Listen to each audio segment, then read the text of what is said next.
Hai semua, ketemu lagi sama aku Luna. Selamat datang di channel Ngomongin Uang. Di video kali ini aku mau nyeritain tentang perjalanan hidup seorang tokoh dunia keuangan di Amerika yang sangat inspiratif. Sekarang coba deh kamu lihat foto ini. Kira-kira apa sih yang kamu pikirin? Mungkin kamu kepikiran nih kalau dia itu adalah seorang pebisnis sukses yang punya privilege dari kecil. Yap, dia itu emang tokoh keuangan terkemuka yang punya kekayaan sekitar 100 miliar rupiah. Tapi yang menarik dari dia ini adalah perjalanan hidupnya. Sekarang kau bisa bayangin gak sih, tokoh ini masa mudanya sempat kerja serabutan gitu. Dia juga pernah jadi panitia dan aktivis kampanye politik, guru les piano, pemain basket, bahkan sempat jadi supir taksi segala. Tapi di umur 30 tahunan dia tuh banting setir ke dunia keuangan. Dan sejak saat itu karirnya melesat luar biasa. Dalam 3 dekade, dia tuh ngukir namanya di dunia keuangan. Sampai dikenal sebagai salah satu legenda hidup dalam pasar keuangan Amerika yang bisa konsisten ngelola aset manajemen selama 3 dekade. Saat ini, tokoh ini udah pensiun ya, dengan kekayaan sekitar 100 miliar rupiah. Dan aktif gitu dalam berbagai kegiatan amal. Emangnya gimana sih perjalanan hidup tokoh yang satu ini? Aku mulai ceritain ya.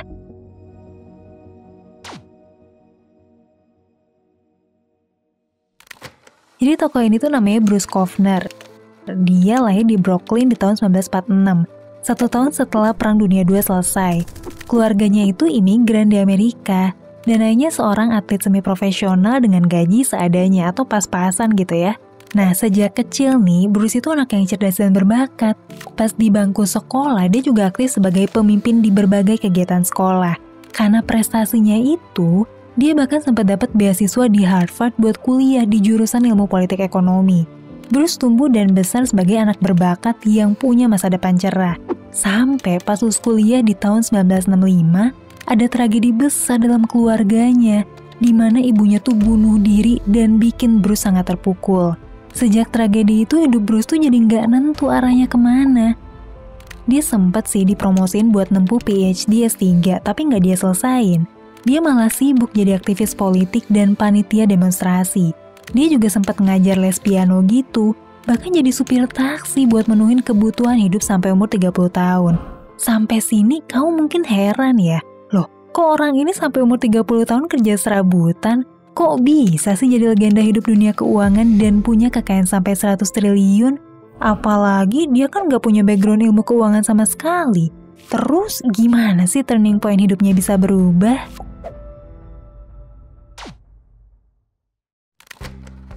Jadi kehidupan Bruce ini berubah sejak tahun 1976 pas usianya 31 tahun. Kovner ini dikenalin ke dunia keuangan sama komoditas sama teman saudaranya. Dan awal perkenalannya di umur 31 tahun ini, akhirnya tuh bikin perjalanan hidupnya berubah 180 derajat. Setelah kenalan sama pasar keuangan, Bruce ini akhirnya mutusin buat nekunin bidang ini secara otodidak, alias belajar sendiri gitu dari berbagai sumber yang ada selama 1 tahun penuh. Setahun kemudian, di tahun 1977, dia akhirnya ngeberaniin diri buat mulai praktek langsung trading komoditas. Tapi sebagaimana banyak trader pemula pada umumnya, dia tuh juga banyak ngelakuin kesalahan dalam bikin keputusan trading. Yang pertama nih, dia sempat nekat ngutang ke kartu kredit sebesar $3.000 buat modal trading. Ini jangan dicontoh ya. Dari modal itu dia sempat jatuh bangun untung rugi sampai modalnya tuh beneran habis semua. Tapi dari pengalaman ini dia jadi sadar gitu kalau trading komoditas itu perlu ditekunin secara serius dengan perencanaan yang mateng. Strategi trading yang baik buat ngejaga modal dan juga kondisi psikologis yang baik. Nah, akhirnya dia mutusin ngelamar kerjaan sebagai trader di sebuah perusahaan broker berjangka namanya itu Commodities Corporation, yang saat ini udah jadi bagian dari Goldman Sachs, sebuah investment bank ternama di dunia. Setelah dia berhasil masuk sebagai trader junior di perusahaan broker ini, Bruce Kovner berkesempatan buat belajar langsung sama banyak trader profesional yang jauh lebih senior. Salah satunya itu adalah Michael Marcus. Di bawah bimbingan Michael Marcus, Kovner ini akhirnya belajar banyak dunia trading komoditas. Dan di berbagai wawancara, dia sempat bocorin juga beberapa ajaran Michael Marcus yang akhirnya ngubah hidupnya jadi seorang trader yang sukses. Aku coba rangkumin ya beberapa hal yang Kovner bilang. Yang pertama nih, dalam dunia trading kerugian itu adalah hal yang wajar. Apalagi waktu masih jadi pemula. Tapi yang penting itu adalah evaluasi dan introspeksi diri, kenapa sih analisis trading kita salah? Kovner ini bahkan pernah bilang cara terbaik buat belajar adalah dari banyaknya kesalahan-kesalahan kecil yang kita lakuin di fase belajar. Sampai akhirnya seorang trader bisa makin mateng, entah secara teknis dan juga secara mental. Yang kedua itu tentang prinsip manajemen risiko supaya modalnya tetap terjaga. Kovner sendiri trading cuma maksimal 1% doang dari modalnya, dan dia ngerekomendasiin buat nggak lebih dari 2% dalam satu transaksi. Jadi kalau saat ini dia punya modal katakanlah 10 juta rupiah nih, tradingnya tuh ya kecil-kecil antara 100 sampai 200 ribuan. Walaupun kecil-kecil begini, tapi dia bisa dapetin cuan yang gede banget. Lanjut yang ketiga, perkuat referensi analisis yang cocok sama kita. Kovner sendiri punya dua pendekatan. Yang pertama itu pakai fundamental. Jadi dia merhatiin aspek dampak intermarket dengan menganalisis ekonomi serta politik dunia. Ini sesuai nih dengan latar belakang pendidikannya di ilmu politik. Terus dia juga ngombinasiin sama analisis teknikal buat bikin posisi tradingnya makin mantep gitu secara momentum. Dan yang terakhir, Kovner juga selalu bilang kalau trading itu jangan pakai perasaan. Tapi setiap keputusan yang kita ambil harus berdasarkan alasan dan analisis data yang kuat. Dia bilang bahkan sebelum buka posisi trading, kamu tuh udah harus tahu bakal jual di harga berapa.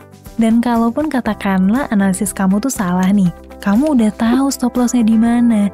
Jadinya tradingnya dijalanin tanpa pakai emosi dan perasaan, tapi pakai rencana yang udah disiapin. Di bawah bimbingan para senior, Bruce Kovner ini berkembang selama 5 tahun jadi trader yang handal dan cukup berpengalaman. Tapi sebetulnya perjalanan suksesnya baru aja dimulai di tahun 1983 pas Kovner sama partnernya Peter P. Angelo buka sebuah perusahaan hedge fund atau aset manajemen di Amerika dengan ngumpulin modal dari para kerabat dan juga pinjaman dari bank. Hedge fund ini dikasih nama Caxton Associates. Dan di bawah bendera Caxton Associates inilah karir Bruce Kovner melesat luar biasa. Karena mekanisme trading Bruce dan para rekannya berhasil ngedatengin profit keuntungan yang gede banget. Dan bisa terus konsisten selama 3 dekade. Buat kamu yang baru aja terjun di dunia investasi dan trading, bisa untung besar dalam 1-2 tahun itu relatif gampang ya. Kalau misalnya memang kondisi marketnya mendukung. Tapi buat bisa untung secara konsisten selama 5 tahun, 10 tahun, 15 tahun, 20 tahun, bahkan 3 dekade, itu tuh dibutuhin kedisiplinan dan daya analisis yang luar biasa. Dan inilah yang terjadi di Caxton Associates di bawah kepemimpinan Bruce Kovner. Karena dari tahun 1983 sampai 2011, selama 27 tahun, rata-rata return trading mereka itu mencapai 21% per tahun. Ini tuh pencapaian yang fantastis banget. Bahkan nyamain rata-rata holding investment legendaris Berkshire Hathaway punyanya Warren Buffett, yang rata-rata returnnya sekitar 20%-an per tahun. Gak ada yang nyangka gitu, Bruce yang sepanjang umur 20 tahunnya itu kerja serabutan, mulai dari guru les piano sampai jadi supir taksi, akhirnya di umur 30 tahunan malah sukses jadi pengelola aset keuangan besar dengan catatan keuntungan yang bahkan sempat nyamain investor terhebat di dunia yaitu Warren Buffett. Hebatnya lagi nih, masa keemasan Caxton Associates itu terjadi 1 dekade pertama mereka, yaitu di tahun 1983 sampai 1993, yang mana return profit rata-rata mereka itu tembus 87% per tahun. Dan cerita yang paling melegenda terjadi pas tahun 1987. Pada saat itu, tepatnya di 19 Oktober 1987, terjadi sebuah market crash yang dijulukin Black Monday, di mana bursa saham Amerika ambles dalam banget sampai turun 22,6% cuma dalam sehari. Amblesnya bursa saham Amerika ini banyak banget gitu ya, bikin perusahaan investasi berguguran. Tapi buat Caxton Associates, peristiwa ini malah ngedatengin keuntungan besar buat mereka sebesar $300 juta di masa itu. Tapi kok bisa gitu ya? Kan harga sahamnya turun, kok malah bisa untung sih? Hal ini tuh terjadi karena Bruce Kovner emang udah memprediksi peristiwa ini dari hasil analisis makroekonomi yang mendalam. Di mana di awal tahun 1987, Kovner udah terus merhatiin kenaikan bursa saham di Amerika yang udah tinggi banget waktu itu. Sementara kondisi suku bunga di berbagai negara berkembang lagi dalam kondisi yang tinggi. Makanya nih, dia tuh ngeliat chain reaction yang berpotensi bisa terjadi.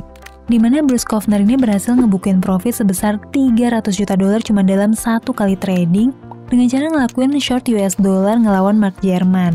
Berkat kehebatannya nganalisis makroekonomi, Bruce Kovner ini dikenal sebagai makro trader terbaik di dunia. Sampai saat itu Caxton Associates terus bertumbuh. Puncaknya di tahun 2007 nih, pas mereka ngelola dana 14 miliar dolar. Di mana Bruce Kovner di tahun itu tercatat sebagai salah satu trader dengan komisi terbesar di dunia. Sayangnya Caxton Associates ini terpaksa berhenti beroperasi di tahun 2011 karena gagal buat mengantisipasi krisis keuangan yang terjadi di tahun 2008. Tapi walaupun gitu, prestasinya selama 3 dekade itu benar-benar luar biasa. Dan karena itulah Bruce Kovner jadi salah satu trader forex dan komoditas terbaik yang melegenda sampai sekarang. Setelah Caxton Associates berhenti, Bruce ini jadi aktif di kegiatan yayasan amal namanya Kovner Foundation yang didiriin sejak tahun 1996. Dia itu juga sempat aktif mengelola dana pribadi dan keluarga di bawah manajemen baru, namanya itu CAM Capital. Tapi sejak tahun 2017, Bruce Kovner mutusin pensiun aja dari CAM Capital dan fokus sama yayasan amal dia.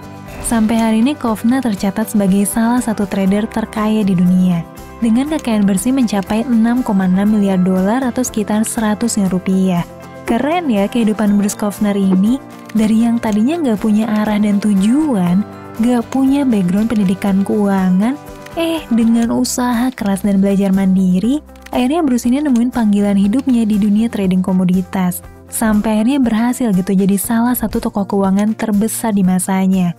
Kalau korekap lagi, ada beberapa pelajaran berharga ya yang bisa kita ambil dari kisah hidup Bruce Kovner. Yang pertama, kerugian dan salah analisis dalam trading itu wajar banget. Bahkan Bruce Kovner ini aja butuh waktu bertahun-tahun buat belajar, trial and error, dan banyak ngelakuin kesalahan. Sebelum akhirnya dia jadi seorang trader yang matang. Yang kedua, dalam trading tuh penting banget manajemen resiko. Supaya kita bisa ngejaga modal kita. Jangan serakah pakai sebagian besar modal kita. Karena kekayaan itu butuh proses dan konsistensi. Kovner sendiri selalu bilang ya, jangan pakai lebih dari 2% modal kita dalam satu kali transaksi. Terus yang ketiga, lakuin trading dengan strategi dan rencana yang matang. Bukan pakai feeling atau perasaan. Sebelum trading kita udah tahu gitu dasar analisisnya apa, berapa target profitnya, dan berapa sih maksimal stop loss buat jual rugi kalau ternyata hasil analisis kita salah. Nah, buat kamu yang terinspirasi dan mau serius belajar trading komoditas dan forex, aku saranin kamu pastiin pakai platform yang legal, resmi, dan berpengalaman puluhan tahun, contohnya Valbury Asia Futures, yang udah beroperasi di Indonesia tuh selama 3 dekade sejak tahun 90-an. Valbury ini nyediain akun demo nih, di mana para pemula bisa latihan dan jadi sarana simulasi trading, seolah-olah kamu trading beneran padahal pakai akun simulasi virtual. Aku sendiri saranin buat kamu yang pemula buat nyobain dulu aja berbagai fitur di akun demo ini, sebelum nantinya kamu bisa switch langsung ke akun kamu sendiri.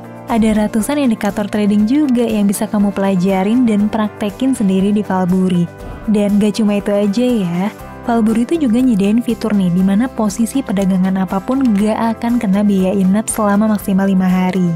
Terus ada juga nih fitur Dynamic Leverage, dimana kita bisa ngelipat gandain keuntungan jadi 1:500 dengan rasio yang biasa dipakai sama para trader profesional. Tapi ingat ya, makin tinggi tingkat leverage yang kamu pilih, ya risiko kamu juga jadi makin besar. Jadi buat pemula aku saranin kamu switch leverage yang lebih aman aja. Nanti baru dinaikin perlahan kalau kamu udah makin jago. Oke deh, segitu aja mau aku sampein tentang trader legendaris Bruce Kovner. Semoga video ini bisa nambah wawasan dan menginspirasi kamu. Sampai ketemu lagi di video selanjutnya, tetap di channel Ngomongin Uang, karena ngomongin uang gak ada habisnya.